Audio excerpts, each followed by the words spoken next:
إن الحمد لله الأكرم اللطيف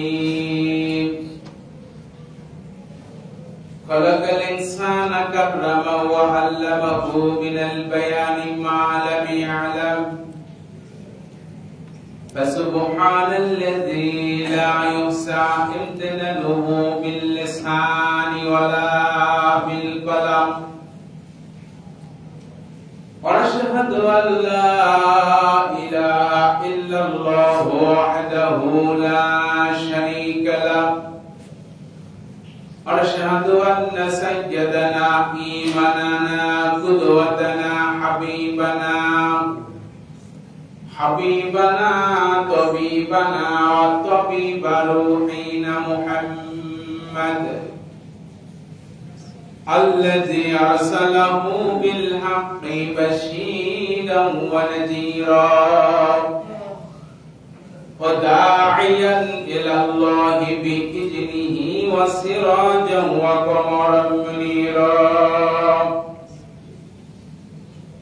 فقد قال الله تعالى في كلامه المجيد وفي فرقانه الحميد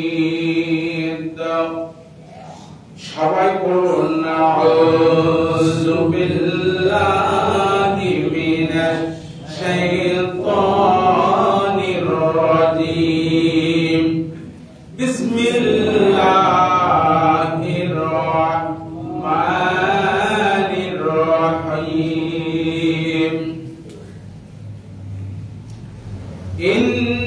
ইন্নাল্লাযীনা ক্বালু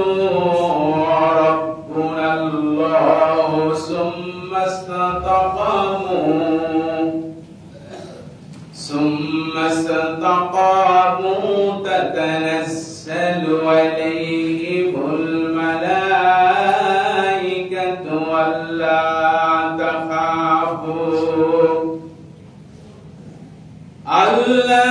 تخافوا ولا تهزنوا وأبشروا بالجنة التي كنتم توعدون صدقت يا رب العالمين.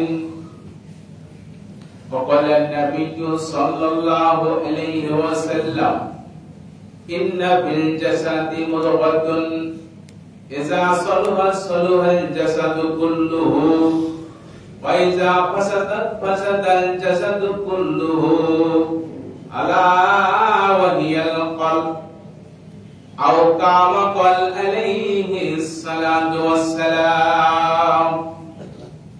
মুআজ্জাজ মুহতারাম হুজুরে জাম সম্মানিত উপস্থিতি সকলের প্রতি আমার আবারও সশ্রদ্ধ সালাম। আসসালামু আলাইকুম ওয়া রাহমাতুল্লাহি তাআলা ওয়া বারাকাতুহু। সর্বপ্রথম সেই বিশ্বনিয়ন্ত আল্লাহ সুবহানাহু ওয়া তাআলার শুকর গুজার করছি যে মহান আল্লাহ রাব্বুল আলামিন আমাদেরকে দয়া করে মায়া করে মহব্বত করে ভালোবেসে সুস্থ রেখে নিরাপদে রেখে তার পাক ঘর মসজিদে হাজির হওয়ার তৌফিক দান করেছেন। সেই মহান রবের শুকর গুজার করছি। সকলে জবান খুলে জোরে স্বরে বলছি আলহামদুলিল্লাহ। আরেকটু আওয়াজ দিয়ে বলুন আলহামদুলিল্লাহ। পাশাপাশি বিশ্ব মানবতার মুক্তির দিশারি মুক্তির দূত মুহাম্মদ আরবি মামিনার নয়নের মণি হাবিবুনা তবিবুনা সাহাদুনা তবিবু কুলুবিনা তবিবু আরওয়াহিনা মুহাম্মদুর রাসূলুল্লাহ সাল্লাল্লাহু আলাইহি ওয়াসাল্লাম।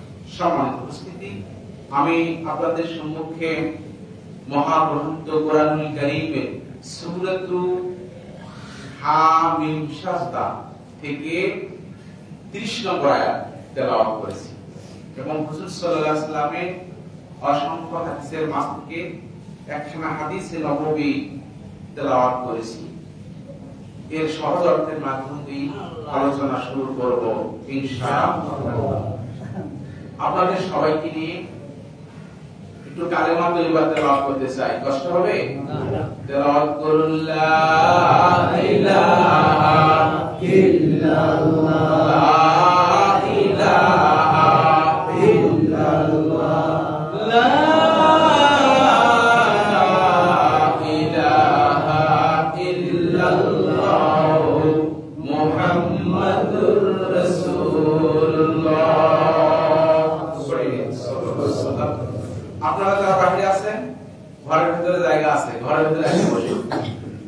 ভিতরে আসুন। আপনাদের সবাইকে নিয়ে তাওয়াস তাসমিয়া তেলাওয়াত করছি, তেলাওয়াত করুন। আউযু বিল্লাহি মিনাশ শাইতানির রাজীম। বিসমিল্লাহির রাহমানির রহিম। বিতাড়িত উর্দু শয়তানের ওয়াসওয়াসা থেকে আল্লাহ তাআলার নিকট পানাহ চাই। পরম করুণাময় আল্লাহ তাআলার নামে শুরু করছি। আল্লাহ বলেন, ইন্নাল্লাযীনা ক্বালু রাব্বুনাল্লাহু সুম্মা ইসতাকামু তাতানাজ্জালু আলাইহিমুল মালাইকা। আল্লাহু আকবার। আল্লাহ বলেন, নিশ্চয় যারা বলে রব্বুনাল্লাহু, আল্লাহ আমাদের রব, বলেন সুবহানাল্লাহ। সুম্মা ইসতাকামু, অতঃপর সেই কথার উপর অটল অবিচল থাকে। তাতানাজ্জালু আলাইহিমুল মালাইকা, তাদের কাছে ফেরেশতার আগমন ঘটে, বলেন সুবহানাল্লাহ। আল্লাহ তাখাফু, তারা বলে ও আল্লাহর বান্দা ভয় করো না। ওয়ালা তাহজানু, চিন্তিত হইও না। ওয়াবশিরু বিল জান্নাতিল্লাতী কুনতুম তুআদুন। আল্লাহু আকবার। সুসংবাদ গ্রহণ করো, যে জান্নাতের ওয়াদা তোমাদেরকে দেয়া হয়েছিল, বলেন সুবহানাল্লাহ। ইসলো আয়াতে কারিমা শব্দ হাদিসটির অর্থ করছি। ক্বালান নবিয়্যু সাল্লাল্লাহু আলাইহি ওয়াসাল্লাম, নবীজি বলেন, ইন্না ফিল জাসাদি মুদগা, প্রত্যেকটা মানুষের শরীরের ভিতরে এক টুকরা গোশত আছে। ইন্না ফিল জাসাদি মুদগাতুন ইযা সালাহা সালাহাল জাসাদু, এই গোশতের টুকরো সুস্থ থাকলে, ভালো থাকলে ওই মানুষের সমস্ত শরীরে সুস্থ থাকবে, ভালো থাকবে, পবিত্র থাকবে, বলেন সুবহানাল্লাহ। ইন্না ফিল জাসাদি মুদগাতুন ইযা সালাহা সালাহাল জাসাদু কুল্লুহু ওয়া ইযা ফাসাদাত ফাসাদাল ফাসাদু কুল্লুহু, ওই গোশতের টুকরা যদি অসুস্থ হয়, নষ্ট হয়, পচন ধরে, তাহলে মানুষের সমস্ত শরীরটাই অসুস্থ হয়, নষ্ট হয়ে যায়, অপবিত্র হয়ে যায়। প্রিয় নবীজি বলছেন, ওই গোশতের টুকরাটা হলো আলা ওয়াহিয়াল কলব, আমাদের সবার মনটার কথা বলছেন। আমাদের হার্ট যেটা আছে, মন যেটা বন্ধ হলে মানুষ মারা যায়, এই হার্ট, এই কলব, এই হৃদয়টাকে বলছেন, এই গোশতের টুকরাটুকু যদি পবিত্র থাকে আমরা নাকি পবিত্র, এই গোশতের টুকরা যদি অপবিত্র হয়ে যায় আমরা নাকি অপবিত্র। এই ছিল আয়াত এবং হাদিসের অর্থ। ব্যাখ্যা আকারে কিছু কথা আপনাদের সামনে তুলে ধরবো। সামান্য উপস্থিতি, আমি যে কথাগুলো বলবো মনটাকে এদিক ওদিকে না দিয়ে খুব সুন্দর করে শোনার ব্যবস্থা করবেন এবং আমল করার চেষ্টা করবেন। আল্লাহ তৌফিক দিক, সকলে পড়েন আল্লাহ রাব্বুল আলামিন সূরাতুল হামিম শাস্তা, এই সূরা 30 নম্বর আয়াত আমি তেলাওয়াত করেছি, আয়াতটির অর্থ করেছি। আয়াতটি, এই কোরআন সম্পর্কে জানতে হলে কি জানতে হবে? শানে নজুল। এই আয়াতটি কোন প্রেক্ষাপটে নাযিল হয়েছে, কি কথা ঠিক কিনা? নাযিলের প্রেক্ষাপট আগে জানতে হবে। আর হাদিস বুঝতে গেলে শানে নজুল আগে বুঝতে হয়। আর নাযিলের প্রেক্ষাপট, নাযিল কেন হয়েছে আয়াতটি, মক্কা নগরীতে কাফের মুশরিক যারা, তারা সবাই আল্লাহকে রব বলে স্বীকার করেছিল, ঘোষণা করেছিল। সবাই কাফের মুশরিকরাও আল্লাহকে রব বলে স্বীকার করেছিল।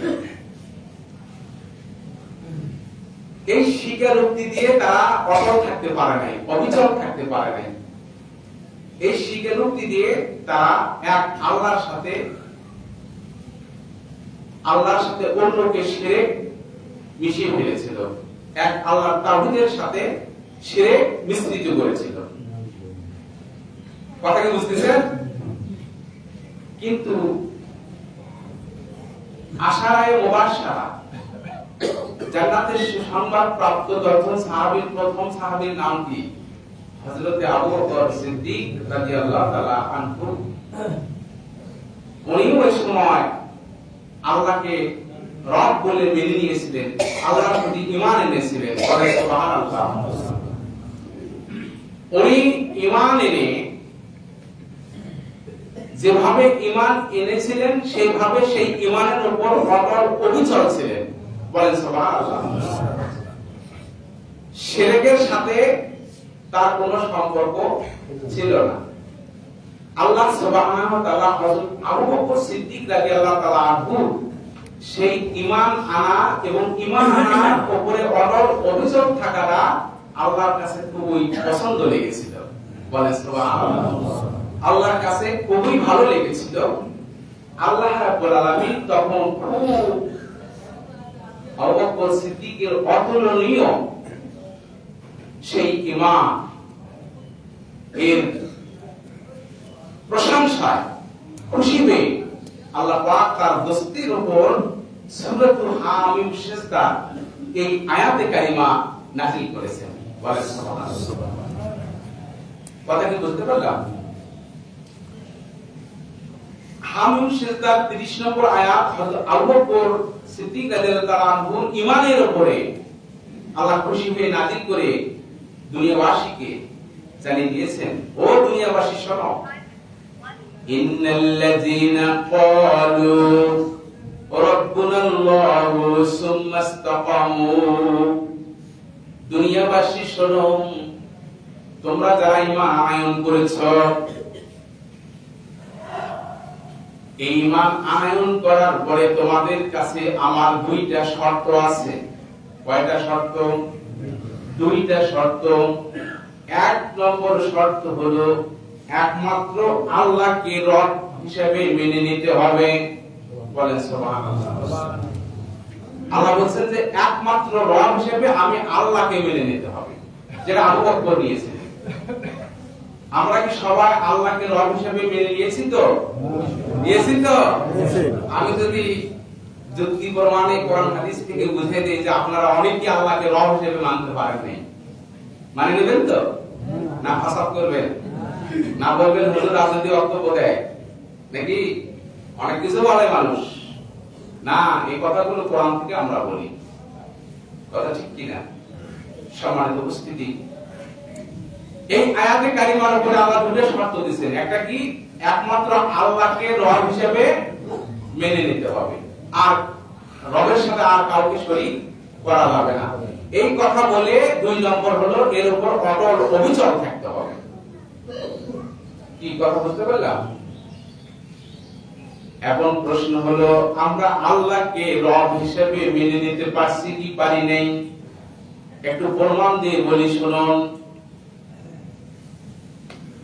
আল্লাহকে যদি আপনি রব হিসেবে মেনে নিতে পারেন, আপনার দ্বারা শিরকি কাজ হবে না, আপনার দ্বারা কুফরি কাজ হবে না, আপনার দ্বারা মুনাফিকি কাজ হবে না। হয়তো বলবেন হুজুর এই তিনটার একটা আমার ভিতরে নাই, আমি একটু গভীরে গিয়ে বোঝাই দিতে চাচ্ছি। বলেন তো, সবকিছুর সৃষ্টিকর্তাকে? সবাইকে আওয়াজ করে বলতে হবে, সবকিছুর সৃষ্টিকর্তা আল্লাহ। আপনাকে আমাকে যিনি সৃষ্টি করছেন তিনি কে? আল্লাহ। কিন্তু আপনার মেয়ে বিবাহ হয়েছে 20 বছর, 15 বছর, 21 বছর, অনেকদিন পেরিয়ে যাচ্ছে, আপনার মেয়ের পেটে বাচ্চা আসে না। এই বাচ্চা দেওয়ার মালিক কে, না দেওয়ার মালিক কে? আল্লাহ। এই বিশ্বাস তো আপনাদের সবার আছে, আছে না নাই? সবার যদি বিশ্বাস থাকে, একমাত্র আল্লাহকে রব হিসেবে যদি আপনি মেনে নিয়ে থাকেন, আপনার সেই মেয়ের পেটে বাচ্চা আসুক, সেজন্য বলতে হবে কার কাছে? আল্লাহ। একমাত্র আল্লাহর কাছে বলতে হবে, আল্লাহ আমারে সৃষ্ট নিয়ামত সন্তান দান করুন, বলে সুবহানাল্লাহ। কিন্তু আপনি মহান রবকে টুপি মাথায় দিয়া নামাজ কালাম করেন, তাহাজ্জুদ গুজারি হয়েও দেখা যায় আপনার মনটা, আপনার কলবটা যখন অপবিত্র হয়, পছন্দ ধরে, আপনার কলবের ভিতরে যখন শয়তান বাসা বাঁধে, তখন এক শ্রেণীর মানুষ আপনাকে পরামর্শ দেয়, মেয়েটার 20 বছর হয়, এখনো বাচ্চা হয়নি, জামাই আরেকটা বিবাহ করবে, তুমি এক কাজ করো, কি যে অমুক দরবারে চলে যাও। বলে না, বলে না, বলে কি বলে না? অমুক জায়গায় যাও, সেখানে গিয়ে ওই বাবার কাছে বলো, বাবা আমার মেয়ের বাচ্চা হয় না, আমাকে একটা বাচ্চার ব্যবস্থা করে দাও। এই কথাটা, এই আকীদা, এই চিন্তা আপনি যখনই পোষণ করেছেন, আপনি আল্লাহকে রব মানে নিতে পারেন নাই, আপনি শিরিক করেছেন। এমনটা যদি কারো মাঝে থাকে, সে আল্লাহকে রব মানে নিতে পারে নাই। আল্লাহ রাব্বুল আলামিন এই কোরআনুল কারীমের ভিতরে বলেছেন, আলা লাহুল খালকু ওয়াল আমরু, সৃষ্টি যার, আইন চলবে তার। तमाम मखलুকাতকে সৃষ্টি করেছেন, আওয়াজ করে বলুন तमाम मखलুকাত সৃষ্টি করেছেন মহান রব আল্লাহ, বলে সুবহানাল্লাহ। तमाम मखलুকাত পরিচালনার দায়িত্ব কার? আল্লাহ। আপনার সেই মহান স্রষ্টার আইনকে যে অস্বীকার করবে, সেই মহান স্রষ্টা বিধি বিধান জমিনে কায়েম হোক, এই ব্যাপারে যে বাধা দেবে, কথা বলবে, এই দিকে কাজ করবে না, সে আল্লাহকে রব হিসেবে মেনে নিতে পারে নাই। কথা কি বলতে পারতেছি? মুসলমান ভাইরা, আমাদের বাংলাদেশেও আছে, तमाम পৃথিবীতে ছিড়ে ছড়ে আছে কাদিয়ানীরা, আছে না নাই বলুন? কাদিয়ানী যারা, ওদের ভিতরেও সনদ মতন মুখস্থ সহ অনেক অনেক মুহাদ্দিস আছে, অনেক মুফাসসির আছে, অনেক মুফতি আছে, অনেক আদিব আছে। পাঁচ ওয়াক্ত নামাজি তারা, ওয়াজ তারাও করে, যাকাত তারাও দেয়, কিন্তু तमाम পৃথিবীর হক্কানি আলেমেরা ঐক্যবদ্ধ হয়ে একইবারে মাসলা দিয়েছেন, কাদিয়ানীরা কাফের। কেন? কোরআনুল কারীমের ভিতরে 4টে সব অক্ষর মাত্র মানে নেই, খতামাল্লাহু আলা। শেষ নবী, আমার নবীকে তারা শেষ নবী হিসেবে মানতে রাজি নয়। কি বলে? আমার নবীকে তারা বিশ্ব নবী হিসেবে মানতে রাজি। হক আলিফ তা মিম 4টে অক্ষর না মানার কারণে কোরআনের तमाम পৃথিবীর আলেমেরা ফতোয়া দিয়েছেন কাদিয়ানীরা কাফের। আর আমি আপনাদের মাঝে যে আয়াতে কারিমা তেলাওয়াত করেছি, আল্লাহ আলাহুল খালকু ওয়াল আমরু, সৃষ্টি যার, আইন চলবে তার, এর ভিতরে 15টা অক্ষর আছে। কয়টা অক্ষর? আমরা এই 15টা অক্ষর কেন এই কোরআনুল কারীমের ডজনে ডজনে অক্ষর আমরা আয়াত মানছি না, অথচ মুখ দিয়ে বলতেছি আমার রব হলো আল্লাহ। কি বলে? এত সহজ নয়, এত সহজ নয়। খুব ভালো করে বুঝতে হবে মুসলমান ভাইরা, আমাদের সমাজে অনেকেই বলে যে আমি 5 ওয়াক্ত নামাজি, আমি রোজা করি, হজ করি, আমি যাকাত দেই, আমি ভালো ভালো কাজে সাহায্য সহযোগিতা করি। এগুলো ভালো না খারাপ বলুন? খুবই ভালো কাজ, আমি এগুলো করি। কিন্তু আমার প্রশ্ন হলো, নামাজ, রোজা, হজ, যাকাত এগুলোর পাশাপাশি আপনাকে মুনাফিকি কাজ ত্যাগ করা লাগবে। মুনাফিকি কাজটা কি বলুন? সহজ ভাষায় বলি, দুমুখা। বলে না যে তুই দুই মুখেরই, তোর কি দুটো মুখ নাকি রে? বলে কি বলে না? দুই মুখা। দুই মুখাটা কিভাবে শুনুন? নামাজ, রোজা, হজ, যাকাত এগুলো দিয়া সে বোঝাতে চায় আমি নবীর দলে আছি, আমি নবীর পক্ষে আছি, আমি ইসলামের পক্ষে আছি। কিন্তু বিচার আচার করার ব্যাপারে তারা মানুষের তৈরি করা আইনের পক্ষে চলে। যেমনটা আব্দুল্লাহ ইবনে উবাই আল্লাহর নবীর পিছনে 5 ওয়াক্ত নামাজ পড়েছেন, রোজা করেছেন, হজ করেছেন, যাকাত দিয়েছেন, তাহাজ্জুদ গুজারি ছিলেন, মাথায় পাগড়ি ছিল, চেহারা খুব সুন্দর ছিল, অনর্বরসী বক্তা ছিল, কোন দিক দিয়ে তার কমতি ছিল না। একটা কমতি শুধুমাত্র এগুলো করেছে নবীকে, নবীর পক্ষে থেকে। কিন্তু নবী যে চেয়েছিলেন এই কোরআনটাকে সমাজে, পরিবার, রাষ্ট্রে, সার্বিক ক্ষেত্রে আল্লাহর আইন কায়েম করতে, যার মাধ্যম দিয়া মানুষটা ইনসাফ পাবে, হক পাবে, সুষ্ঠু বন্টন পাবে, অধিকার ফিরে পাবে, যার মাধ্যম দিয়ে ওই ভূখণ্ডে চোর থাকবে না, মক্কর থাকবে না, জিনাকার থাকবে না, ব্যভিচারী থাকবে না, দুর্নীতি, চাঁদাবাজি থাকবে না, এমন একটা সমাজ আমার নবী করতে চেয়েছিলেন। কিন্তু আব্দুল্লাহ ইবনে উবাই ওটার ঘোর বিরোধিতা করেছিল, যার জন্য করে নামাজ, রোজা, হজ, যাকাতের পাশাপাশি এগুলো করার পরেও সে মুনাফিকের সর্দার হয়েছিল। মুসলমান ভাইরা, আল্লাহ বলেন ইন্নাল্লাযীনা ক্বালু রাব্বুনাল্লাহু, যারা বলে আল্লাহকে রব হিসেবে মেনে নিতে চায়, তারা যেন শিরকি, কুফরি, মুনাফিকি না করে। কি কথা বলতে পারলাম? একটু কালেমা পড়ে লা ইলাহা ইল্লাল্লাহ, আওয়াজ করে লা ইলাহা ইল্লাল্লাহ, লা ইলাহা ইল্লাল্লাহ মুহাম্মাদুর রাসূলুল্লাহ। ক্বালু রাব্বুনাল্লাহু, এরপরে যে শব্দ আসছে সুন্নাস্তাকামু, আল্লাহকে রব হিসেবে মেনে নেওয়ার পরে কাজ হলো ওইটার উপর অটল অবিচল থাকা। যত বিপদ আপত্তি আসুক, যত মুসিবত আসুক, ওটাকে মেনে নিয়ে ইস্তেকামাত থাকা। ইস্তেকামাত কি বোঝেন? এটা আরবি শব্দ। ইস্তেকামাত এমন একটা মানের শব্দ, এমন একটা মানের শব্দ আল্লাহ কোরআনে সেট করছেন। আপনারা একটা শব্দের সাথে সবাই পরিচিত, শুনলে খুব খুশি হন।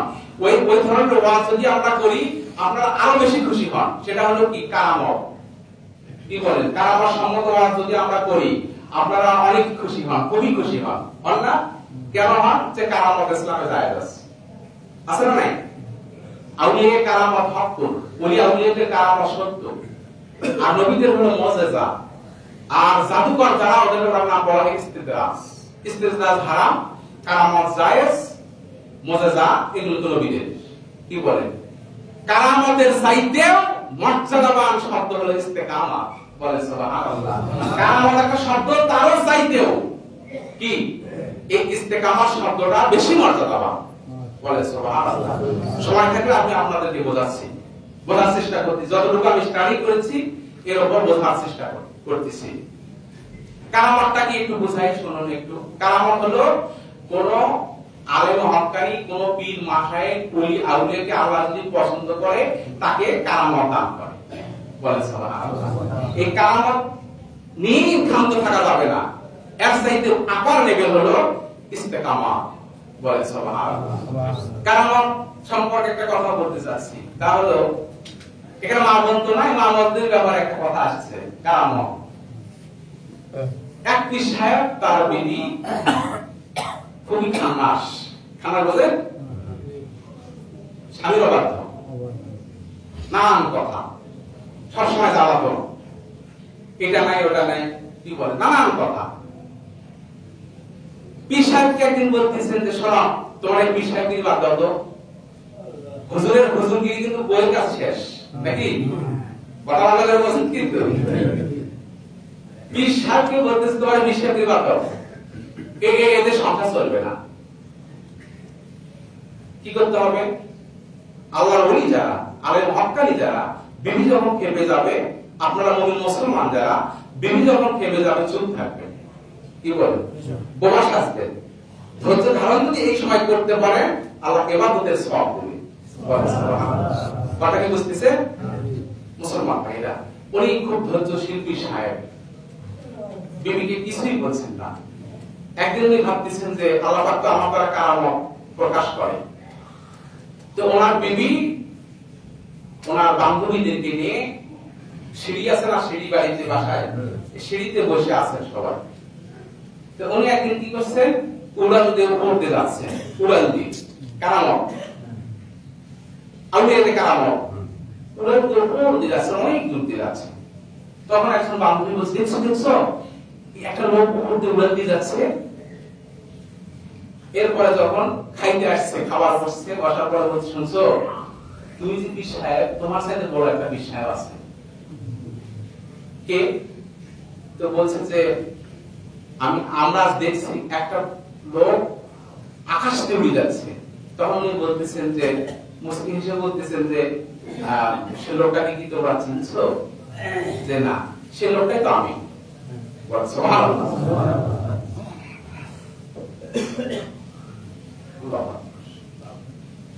সেই লোকটাই তো আমি।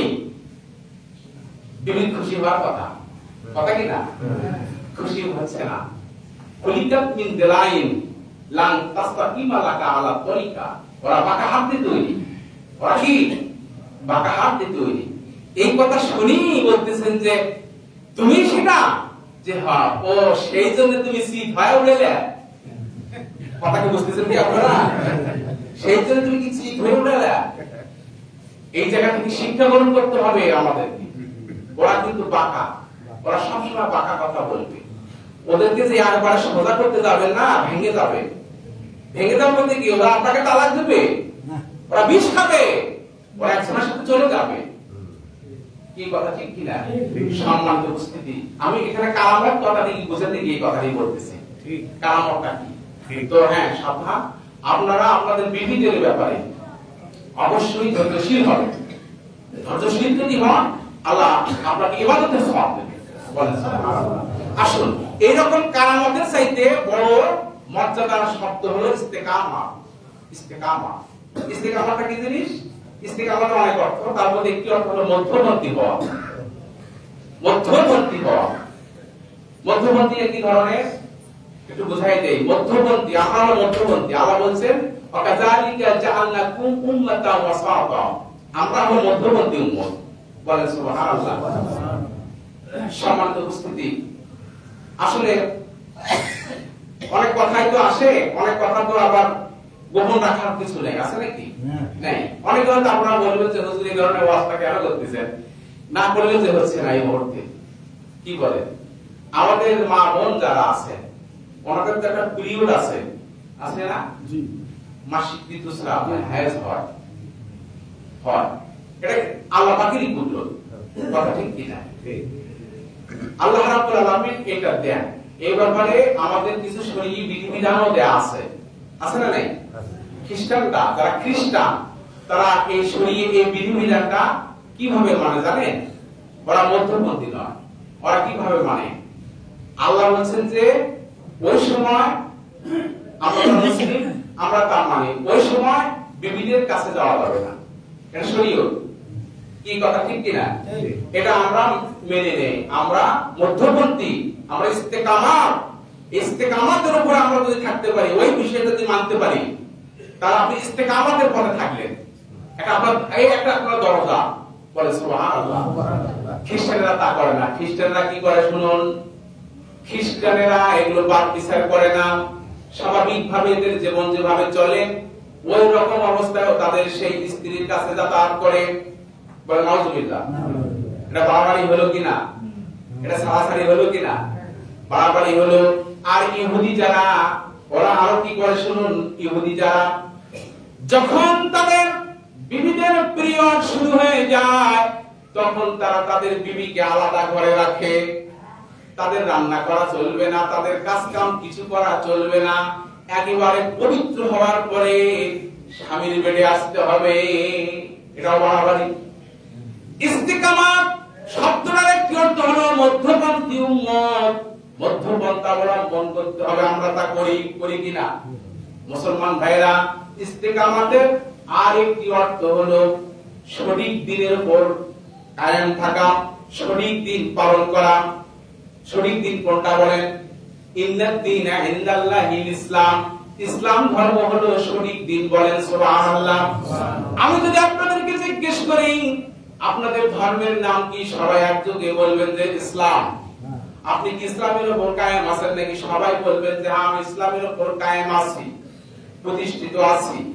মুসলমান ভাইরা, অনেকে ইসলামের উপর কায়েম থাকার পরে অনেক লোক আছে শিরকি করে কিনা?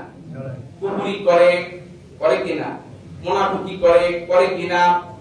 ইস্তেকামাত যদি আপনি হয়ে থাকেন, এই মর্যাদা যদি আপনি হাসিল করে থাকেন, আপনি কখনো শরীক ধর্ম বলে শিরকি কাজ করতে পারবেন না, কুফরি মুনাফিকি কাজ করতে পারবেন না, চুরি করতে পারবেন না, ডাকাতি করতে পারবেন না, মদ পান করতে পারবেন না, হারাম খেতে পারবেন না। হারাম থেকে দূরে থাকবেন, হালাল সব সময় ভক্ষণ করবেন। কথা ঠিক কিনা? এটার নাম হলো ইস্তেকামাত। মুসলমান ভাইরা, ইস্তেকামাতের আরেকটি অর্থ হলো আল্লাহ কোরআনে বলছেন সূরা ফাতিহায়, বলেন ইহদিনাস সিরাতাল মুস্তাকিম। সঠিক পথে থাকা, সত্য পথে থাকা, সরল পথে থাকা। বলেন সুবহানাল্লাহ। আপনি সঠিক পথে আছেন না নাই? সরল পথে আছেন না নাই? কিভাবে বুঝবেন? বোঝার মাধ্যম হলো আপনি যদি 5 ওয়াক্ত নামাজ জামাতের সাথে ঠিকঠাক মতো আদায় করে থাকেন তাহলে আপনি ইস্তেকামাতের উপরে আছেন। মাঝে মাঝে নামাজ, মাঝে মাঝে নাই, মাঝে মাঝে জামাত, মাঝে মাঝে নাই, শুধু জুম্মাবারে নামাজ অথবা ঈদের সময় নামাজ। আপনার নাম আব্দুল জব্বার, আপনার নাম আব্দুল সাত্তার, যত ইসলামী নামে হোক না কেন, মাঝে মাঝে করেন আর মাঝে মাঝে ছেড়ে দেন। সবগুলো সময়ের ইবাদত করেন না, নামাজ 5 ওয়াক্ত আদায় করেন না, হালালকে হালাল জানেন না, হারামকে হারাম জানেন না, আপনি অবশ্যই ইস্তেকামাতের উপরে নাই। কি কথা বলতে পারলাম? মুসলমান ভাইরা, এই গুণগুলো অর্জন করার পরে আমাদের যদি মউত আসে, মউত আসবে কিনা? মালাকুল মউত আজরাইল আলাইহিস সালাম আসবে কিনা বলুন? আল্লাহ পাক তখন মালাকুল মউত সহ অনেক ফেরেশতা পাঠিয়ে দেবে আমার মউতের সময়। আমি যদি ইস্তেকামাতওয়ালা মুসলমান হয়ে থাকি, ইমানদার নেককার মুসলমান হয়ে থাকি, আমার অন্তর চক্ষু খুলে যাবে। আজকে অসংখ্য ফেরেশতা এই মজলিসে আছে, আমরা কেউ দেখা পাচ্ছি না, কি বলেন? আমার মউতের বিছানায় আমার আল্লাহ চোখ খুলে দিবে, আমার অন্তর চক্ষু খুলে যাবে, আমি ফেরেশতাকে দেখা পাবো। কেউ ফেরেশতাকে দেখবে ভালো শুরুতে, কেউ ফেরেশতাকে দেখবে খুব ভয়ঙ্কর শুরুতে। আপনারা কি কেউ চান যে ফেরেশতাকে ভয়ঙ্কর শুরুতে দেখবেন? আমরা সবাই চাই ফেরেশতাকে আমরা ভালো শুরুতে যেন দেখাবে, আল্লাহ যেন নসিব করেন। বলে আল্লাহুম্মা আমিন। ফেরেশতা চোখ খুলে যাবে, দেখা পাবো, পাওয়ার সাথে সাথে আমার ভিতরে একটা ভয় চলে আসবে। আল্লাহ বলবেন, আল্লাহ তাখাবু, ও বান্দা তোমার ভিতরে ভয় চলে আসলো, তুমি ভয় করতেছো, তোমার সাথে ফেরেশতা দেখা করেছে, তুমি এখন পরকালে চলে যাবা, আখিরাতে চলে যাবা। বান্দা শোনো, তুমি যে একজন নেককার, তুমি যে শিরক কুফর মুনাফিকি সবকিছু ঊর্ধ্ব থেকে আমি আল্লাহকে ডেকেছো, শোনো, তোমার পাশে ফেরেশতা চলে গেল, আমার ফেরেশতা তোমাকে কি বলে তুমি শোনো। বলেন সুবহানাল্লাহ। ফেরেশতা ওই সময় আপনাকে আমাকে আল্লাহর বান্দা ভয় করো না, ভয় করো না। তুমি ভয় করতেছো কবরে কি হবে, তুমি ভয় করতেছো হাসরে কি হবে, তুমি ভয় করতেছো ওই অন্ধকার কবরে কিভাবে থাকবা। ফেরেশতা বলবে শোনো শোনো, তোমার ব্যক্তি জীবনে, পারিবারিক জীবনে, সামাজিক জীবনে, রাষ্ট্রীয় জীবনে, আন্তর্জাতিক জীবনে সব জায়গায় ইস্তেকামাত থাকার কারণে আমি ফেরেশতা তোমাকে সুসংবাদ দিতেছি, ওই কবরে, ওই আখিরাতে, ওই হাসর ময়দানে তোমাকে নিয়ে চিন্তা করা লাগবে না, আমরা তোমার সাথে আছি। এরপর ভয় কাটে যাবে। ভয় কাটে যাওয়ার পরে একটা চিন্তার উদয় হবে আপনার আমার মৌতের সময়। আল্লাহ বলতেছেন, আল্লাহ তাখাফু, ভয়ের পরে বলতেছেন ওয়ালা তাহজানু, ও আল্লাহর বান্দা তুমি চিন্তা করতেছো যে দুনিয়াতে তুমি এসেছিলা, তোমার অনেক দায়িত্ব ছিল, তুমি চাকরি করেছো, তুমি এমপি ছিলা, তুমি মন্ত্রী ছিলা, তুমি প্রেসিডেন্ট ছিলা, তুমি ব্যবসা বাণিজ্য করেছো, তুমি কৃষি খামারে কাজ করেছো, তোমার ছেলে মেয়ে আছে, মা বাবা আছে, তোমার অনেক কিছু আছে, তুমি চিন্তা করতেছো। না না না, চিন্তা করো না। আমার সাথে সবাই বলেন, ফেরেশতা বলবে হাসবুনাল্লাহ ওয়া নি'মাল ওয়াকিল, নি'মাল মাওলা ওয়া নি'মান নাসির। পড়েন আল্লাহু আকবার। আল্লাহ বলবে আল্লাহর বান্দা চিন্তা করো না, তোমার মেয়ে আছে, তোমার মেয়ের বিবাহের ব্যবস্থা হয়ে যাবে, তোমার ছেলে মেয়ে আছে, উচ্চ শিক্ষার ব্যবস্থা হয়ে যাবে, তোমার মাঠ ভরা জমি আছে, আবাসবাদের ব্যবস্থা হয়ে যাবে, তোমার চাকরি আছে, ব্যবস্থা হয়ে যাবে, সব কিছুর ব্যবস্থা মহান রব স্বয়ং নিজেই কুদরতি ভাবে নেবেন। বলেন সুবহানাল্লাহ। সর্বশেষে ফেরেশতা বলবে বান্দা হে শোনো, তুমি ভয় করতেছো, তুমি সাধারণ গুনাহগার, তুমি তোমার পাপ আছে, তুমি মঞ্জিলে মসজিদে পৌঁছতে পারো নাই, তুমি গুনাহগার, তুমি সাধারণ গুনাহগার। অর্থাৎ সাধারণ গুনাহগার কাকে বলে জানেন? যার গুনাহের ভিতরে শিরকি নাই। কথা বোঝেন? যার গুনাহের ভিতরে কুফরি নাই, যার গুনাহের ভিতরে মুনাফিকি নাই, সে সাধারণ গুনাহগার। তাকে ফেরেশতা বলবে তুমি ভয় করো না, ওয়ালা তাখাফু ওয়ালা তাহজানু, তুমি ভয় করো না, চিন্তা করো না। শোনো, তুমি দুনিয়াতে গুনাহের কাজে ছিলা, কিন্তু দুনিয়াতে আলেম ওলামাকে ভালোবেসেছো, নেককার ব্যক্তিকে ভালোবেসেছো, আলেম ওলামাকে তুমি খাওয়া দাওয়া করাইছো, আলেম ওলামার সাথে তোমার সুহবত ছিল। আল্লাহ রাসূল বলেছেন ইয়াশফা'u ইয়াওমাল কিয়ামা সালাসাতুন আল আম্বিয়া সুম্মাল উলামা সুম্মা আশ-শুহাদা। বলেন সুবহানাল্লাহ। পরকালে আল্লাহর অনুমতি নিয়ে আলেমেরা সুপারিশ করতে পারবে। আপনি সাধারণ গুনাহগার, আপনার গুনার ভিতরে শিরকি কুফরি মুনাফিকি নাই, এমন গুনাহ নিয়ে চলে গেছেন, কিন্তু দুনিয়াতে আলেম ওলামাকে ভালোবেসে গেছেন। ওই আলেম আপনার জন্য যখন সুপারিশ করবে, ফেরেশতা বলে দিচ্ছেন তোমার জান্নাত হয়ে যাবে। সম্মানিত উপস্থিতি, এই বলে আলোচনা শেষ করছি। ওয়া আখিরু দাওয়ানা আলহামদুলিল্লাহি রাব্বিল আলামিন। আসসালামু আলাইকুম ওয়া রাহমাতুল্লাহ।